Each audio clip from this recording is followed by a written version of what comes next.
Everyone, I am advocate सपना कौशिक और आज हम देखेंगे कि किसी भी हथियार का लाइसेंस लेने का प्रोसीजर क्या होता है। अगर कोई व्यक्ति अवैध रूप से यानी कि बिना लाइसेंस के हथियार रखता है तो उनको कितनी सजा हो सकती है। लेकिन उससे पहले एक इंपॉर्टेंट बात कि अगर आपने हमारा YouTube चैनल सब्सक्राइब नहीं किया है तो प्लीज हमारा YouTube चैनल सब्सक्राइब कीजिए ताकि हम आपको ऐसे ही लीगल इंफॉर्मेशन देते रहें। हम सभी लोगों ने मिर्जापुर और पाताल लोक जैसी वेब सीरीज देखी और गैंग्स ऑफ वासेपुर जैसी मूवीज भी देखी जिसमें लोग बिना लाइसेंस के हथियार को यूज कर रहे थे और अंधाधुंध गोलियां चला रहे थे। तो क्या कोई व्यक्ति इस तरीके से हथियार चला सकता है, इस तरीके से हथियार को बिना लाइसेंस के रख सकता है?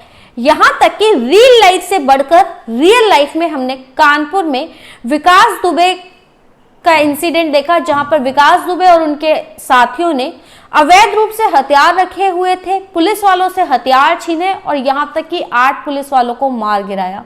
क्या कोई व्यक्ति इस तरीके से हथियार रख सकता है? अगर कोई भी व्यक्ति बिना लाइसेंस के हथियार रखता है तो उसे मिनिमम 7 साल और मैक्सिमम 14 साल की सजा हो सकती है। आर्म्स एक्ट 1959 में पहले अगर कोई व्यक्ति अवैध रूप से हथियार रखता था तो उसे 5 साल तक की सजा हो सकती थी। 2019 में आर्म्स एक्ट 1959 में अमेंडमेंट्स की गई और कुछ सजाओं को बढ़ा दिया गया। इसके अलावा कुछ नए प्रावधान भी लाए गए। अब अगर कोई व्यक्ति अवैध रूप से हथियार रखता है यानी कि बिना लाइसेंस के कोई व्यक्ति हथियार रखता है तो उसे कम से कम 7 साल की सजा और मैक्सिमम 14 साल की सजा हो सकती है। अगर कोई भी व्यक्ति लाइसेंस के लिए अप्लाई करता है तो उसका प्रोसीजर क्या होता है? सबसे पहले बात करें किसको लाइसेंस मिल सकता है, तो किसी भी भारतीय नागरिक को जिसकी जान को खतरा है, आत्मरक्षा के लिए लाइसेंस के लिए अप्लाई कर सकता है, या कोई भी व्यक्ति जो खेल कूदों में निशानेबाजी करता है वो लाइसेंस के लिए अप्लाई कर सकता है। इसके अलावा आर्म्ड फोर्सेस से रिटायर हुए व्यक्ति या पुलिस से रिटायर हुए व्यक्ति या कुछ विशेष पदों पर रहने वाले व्यक्ति भी हथियार के लाइसेंस के लिए अप्लाई कर सकते हैं। आर्म्स के हथियार यानी कि हथियार के लाइसेंस के लिए एप्लीकेशन सबसे पहले देनी होती है। डिस्ट्रिक्ट मजिस्ट्रेट के पास एप्लीकेशन देनी होती है, उसके साथ एक एफिडेविट लगाना होता है। उसके अलावा आपको अपना बर्थ सर्टिफिकेट, अपना कैरेक्टर सर्टिफिकेट, अपनी संपत्ति का ब्यौरा देना होता है। आप क्या काम करते हैं, आपका बिजनेस क्या है वो बताना होता है। इसके अलावा आपको बताना होता है कि आपकी जान को क्या खतरा है, क्या कारण है कि आपको लाइसेंस इश्यू कर दिया जाए। ये सारा विवरण आपको अपनी एप्लीकेशन में डॉक्यूमेंट्स के साथ डीएम को देना होता है। उसके बाद डिस्ट्रिक्ट मजिस्ट्रेट आपकी इस फाइल को एसपी के ऑफिस में भेजता है और एसपी आपकी इस फाइल को आपके लोकल थाने में जहां पर आप रहते हैं उस थाने में भेज देता है। लोकल थाने में पुलिस ऑफिसर आपके सारे डॉक्यूमेंट्स को चेक करता है। आपका पूरा जो आपने रिकॉर्ड दिया है उस रिकॉर्ड की वेरिफिकेशन दी जाती है कि आपका एड्रेस प्रूफ जेन्युइन है कि नहीं है। आप जहां रहते हैं वहां से आपकी इंक्वायरी करवाई जाती है।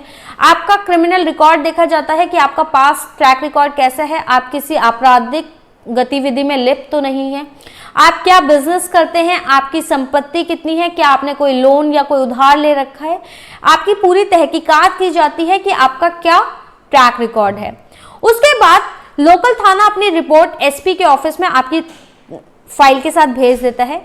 SP national crime record bureau से पता करवाते हैं कि देश के किसी भी थाने में किसी भी जगह पर आपका कोई आपराधिक केस तो नहीं चल रहा है, कोई ट्रैक रिकॉर्ड आपका नहीं हो, कहीं भी क्रिमिनल कोई रिकॉर्ड नहीं मिलना चाहिए। उसके बाद एसपी भी अपनी रिपोर्ट लगाते हैं और इस फाइल को डीएम के पास वापस भेज दिया जाता है।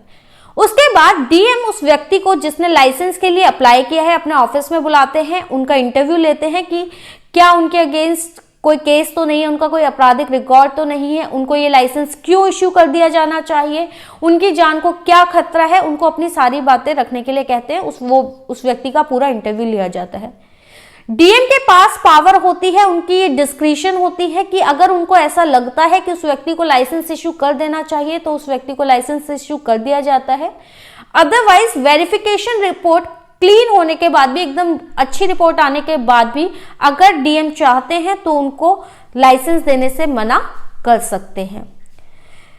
भारतीय नागरिक तो लाइसेंस के लिए अप्लाई कर ही सकते हैं। इसके अलावा अगर कोई विदेशी नागरिक भी अगर इंडिया में रहता है तो उसको भी अगर उसके पास वैलिड रीजन है तो 6 महीने तक के लिए लाइसेंस इशू किया जा सकता है।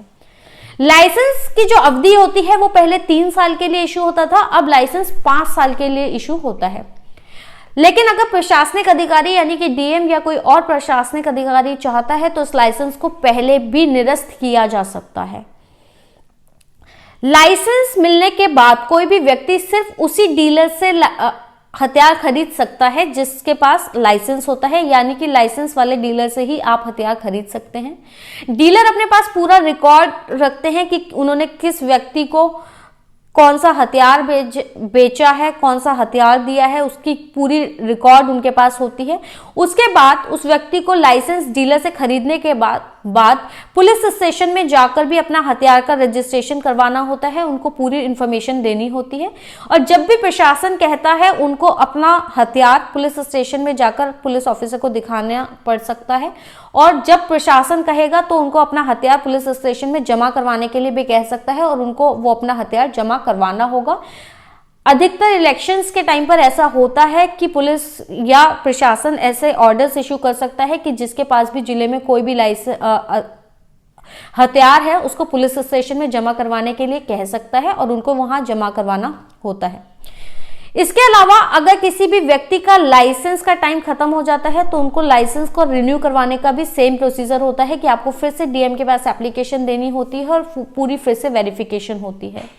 कोई भी व्यक्ति अब मैक्सिमम सिर्फ 2 हथियार रख सकता है, 2 से ज्यादा हथियार नहीं रख सकता। पहले ये सीमा 3 थी, पहले 3 हथियार रखे जा सकते थे, लेकिन अब कोई भी व्यक्ति 2 से ज्यादा हथियार नहीं रख सकता।